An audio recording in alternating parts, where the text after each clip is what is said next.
You don't need expensive camera just to create an aesthetic video because not everyone is creating content from a camera. You just need to know right camera settings and basic editing. Hey guys, welcome back to my channel. My name is Srishti and today I am going to show you exactly how I edit my videos and my camera settings.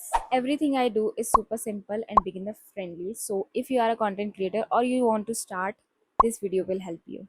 So first let's talk about camera settings because good editing starts with a good footage. मैं अपनी videos 4K में shoot करती हूँ and I use 60 FPS because Instagram सिर्फ 60 FPS तक ही support करता है. So I don't use 120 FPS. You can even use 30 FPS but 60 FPS में इसीलिए शूट करती हूँ because I get smoother shot. Lighting is also very important और इसके बारे में मैंने अपनी लास्ट वीडियो में बात की थी. So if you didn't watch that video you can check out that too. So this is my camera settings. आप इसको देख देख के अपनी भी camera settings same to same कर सकते हो if you have iPhone. So the next thing is how I shoot my videos. अब देखो शुरुआत में मैंने इतनी ज़्यादा मिस्टेक्स की थी when I switch to back camera because obviously मुझे नहीं पता चलता था कि मैं क्या शूट कर रही हूँ. कभी वीडियो ब्लर हो जाती थी, कभी बहुत ज़्यादा वार्म टोन में बन जाती थी, कभी बहुत ज़्यादा कूल टोन में बन जाती थी, कभी एक्सपोजर ज़्यादा या कम हो जाता था, कभी ब्राइटनेस की दिक्कत हो जाती थी और कभी कभी तो मैं फ्रेम में ही नहीं होती थी. सो बैक कैमरा में शूट करने में थोड़ी दिक्कत आती ही है but today I will tell you how I shoot from the back camera also. So first thing कि मैं कभी भी बहुत ज़्यादा लॉन्ग वीडियोस नहीं शूट करती हूँ.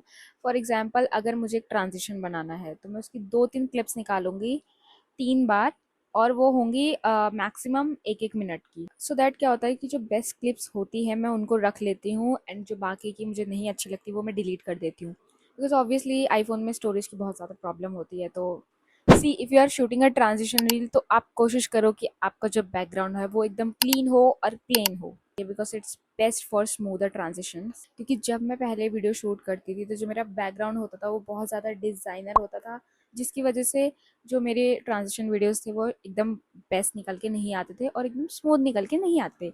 But we need plain background so that अच्छी और क्लीन वीडियो आए. And next point is don't forget to keep a mirror on the side of your phone so that आपको पता चले कि आप क्या शूट कर रहे हैं. ये चीज़ मैंने लास्ट वीडियो में भी बताई थी. इससे क्या होता है कि आपको बहुत ज़्यादा हेल्प मिल जाती है कि आपकी वीडियो क्या शूट हो रही है, कैसे शूट हो रही है, आप फ्रेम के अंदर हो या नहीं, सब चीज़ें आपको पता चल जाएगी. Next important thing is clean your storage before shooting your reel. क्योंकि मेरे साथ इतनी ज़्यादा दिक्कत होती थी. पहले मैं वीडियो शूट कर लेती थी, उसके बाद मेरे उसमें नोटिफिकेशन आया हुआ आता था कि you don't have enough space. तो इसीलिए मिरर रखना बहुत ज़्यादा इंपॉर्टेंट है ताकि आपको पता चलता रहे कि क्या शूट हो रहा है. Now comes the main and my favourite part, editing. तो I edit all my videos from CapCut because I have been using CapCut from a long time. तो it's very easy to use. अगर आप beginner हो तो आप VN use कर सकते हो, InShot यूज़ कर सकते हो. ये देखो ये सारी चीज़ें बहुत बहुत ज़्यादा इंपॉर्टेंट है. फर्स्ट हो गया आपका कैमरा, सेकेंड हो गई लाइटिंग्स एंड थर्ड एडिटिंग. अगर आपको ये 3 चीज़ें आती है तो आपको वायरल होने से कोई नहीं रोक सकता. So first I import my clips and arrange them in order. And step 2 is you have to trim and cut. मैं म्यूज़िक ऐसे ऐड करती हूँ.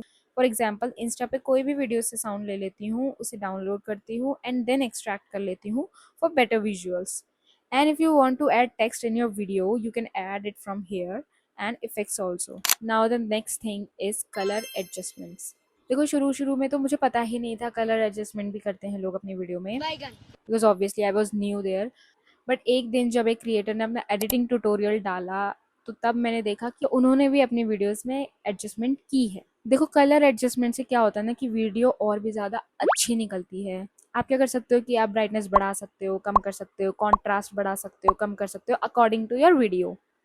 फॉर एग्जाम्पल कभी कभी वीडियो होती है कि बहुत ही ज़्यादा वार्म टोन में बन जाती है. अब पहले मेरे साथ क्या होता था कि मैं उसी में ही पोस्ट कर देती थी बिकॉज मुझे नहीं आती थी एडजस्टमेंट.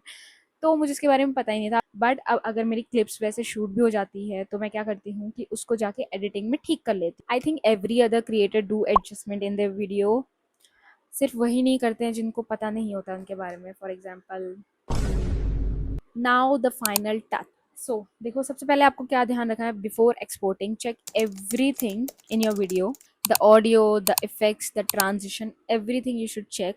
कहीं आपकी वीडियो में कोई ग्लिचेस तो नहीं है, कहीं पे आपसे कोई मिस्टेक तो नहीं हो गई है. ये सारी चीज़ें आपको ध्यान में रखनी है एक्सपोर्ट करने से पहले साउंड ठीक से आ रहा है कि नहीं आ रहा है, सब चीज़ें। उसके बाद बात आती है एक्सपोर्टिंग की। अब बहुत सारे लोग ये बोलते हैं कि वीडियो एडिटिंग के टाइम पे तो बहुत अच्छी दिख रही थी, बट एक्सपोर्ट करने के बाद वो फट गई, या फिर वो पोस्ट करने के बाद फट गई।